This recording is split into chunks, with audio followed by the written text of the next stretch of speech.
Social media ఎవరినైనా nothing నుంచి సంథింగ్‌గా మారుస్తుంది. సంథింగ్ నుంచి నథింగ్‌కు మారుస్తుంది. మనుషులను ఓవర్ నైట్‌లో చేంజ్ చేసే సత్తా సోషల్ మీడియాకు ఉంది. అందుకు లేటెస్ట్ ఎగ్జాంపుల్ కుమారి ఆంటీ. ఈమె చాలా మందికి లాగానే స్ట్రీట్ ఫుడ్ బిజినెస్ స్టార్ట్ చేసింది. కట్ చేస్తే ఇప్పుడు సెలబ్రిటీ అయింది. ఇప్పుడు లక్షల్లో సంపాదిస్తుంది అని వార్తలొస్తున్నాయి. మరి ఈవిడ ఎంత కూడబెట్టింది? ఆస్తులు ఎంత సంపాదించింది? సాయి కుమారి ఆంటీ పుట్టింది, పెరిగింది అంతా కైకలూరులోని తామరకొల్లులో. ఈమెకు ఒక అన్న మురళీకృష్ణ, అక్క నాగసుశీల ఉన్నారు. కుమారి 4వ తరగతి వరకు చదువుకుంది. తరువాత పొలం పనులు చేశారు. ఆ తర్వాత పెళ్లి చేసుకొని భర్తతో హైదరాబాద్ వచ్చారు. వీరికి 2 పిల్లలు కూడా ఉన్నారు. కొడుకు డిగ్రీ, కూతురు ఇంటర్ చదువుతున్నారు. సెలబ్రిటీస్ ఇళ్లల్లో వంటలు చేసే కుమారి ఆంటీ ఫుడ్ స్టాల్ పెట్టి 13 ఏళ్లు అయింది. కానీ ఏ రోజు ఈ పాపులారిటీ రాలేదు. సోషల్ మీడియా ఇన్ఫ్లుయెన్సర్ల పుణ్యమా అని హ్యాపీగా ఇప్పుడు పాపులర్ అయింది. ఒకప్పుడు 5 కేజీస్ రైస్, చికెన్ వండే కుమారి ఆంటీ ఇప్పుడు 100 కేజీస్ చికెన్ సేల్ చేస్తున్నారు. ఫిష్, ప్రాన్స్, లివర్ లాంటి డిషెస్లు అయితే ఎప్పటికీ ఫామ్లోనే ఉంటాయి.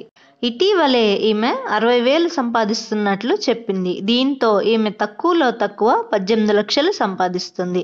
ఇక ఖర్చులు పోగా 6 లక్షలు అయితే ఈజీగా మిగులుతాయి. దీంతో ఇప్పుడు ఈమె ఆస్తులు ఎంత అనే ప్రశ్న అందరికీ కలుగుతోంది.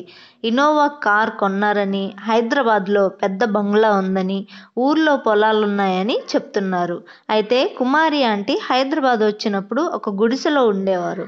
ఆ తర్వాత ఓ రూమ్ రెంట్కి తీసుకున్నారు. బిజినెస్ క్లిక్ అవ్వడంతో ఓ రేకుల ఇల్లు కొనుక్కున్నారు. అలాగే తన గ్రామంలో జగనన్న ఇల్లు ఉంది. ఎలాంటి కార్లు లేవు. తాను తీసుకొస్తున్న ఫుడ్ వెహికల్ ఒక్కటే ఉంది. ఇప్పుడిప్పుడే గిరాకీ ఎక్కువ అవడంతో కొంత కూడబెడుతున్నట్లు చెప్తున్నారు. కుమారి ఆంటీ త్వరలోనే హోటల్ పెడతానని చెప్తున్నారు. ఇక కుమారి ఆంటీపై పోలీస్ కేసు ఫైల్ అయ్యింది అనే వార్తలు చక్కర్లు కొట్టాయి. అయితే ట్రాఫిక్ ఇష్యూ వల్ల చాలా ప్రాబ్లం అయిందని, ఓ రోజు అంబులెన్స్ ఇరుక్కుపోయిందని, అందువల్ల పోలీసులు కాస్త గిరాకీని చూసుకోవాలని, జనాలు రోడ్డుపైకి వచ్చేలా చేయొద్దని కేసు లాంటిది ఏమీ పెట్టలేదని అన్నారు. సోషల్ మీడియా సెన్సేషన్ అయిన కుమారి ఆంటీ కష్టపడుతూ ఇప్పుడు క్లిక్ అయ్యారు. ఆమెలాగా ఎంతోమంది స్ట్రీట్ ఫుడ్ పెట్టుకొని జీవనం సాగిస్తున్నారు.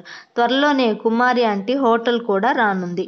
మరి ఆమె కష్టానికి పడ్డ ఫలితం ఇప్పుడు దక్కుతుంది అనుకోవచ్చు. ఏమంటారు? కామెంట్ చేయండి. ఇది ఫ్రెండ్స్ ఈరోజు వీడియో.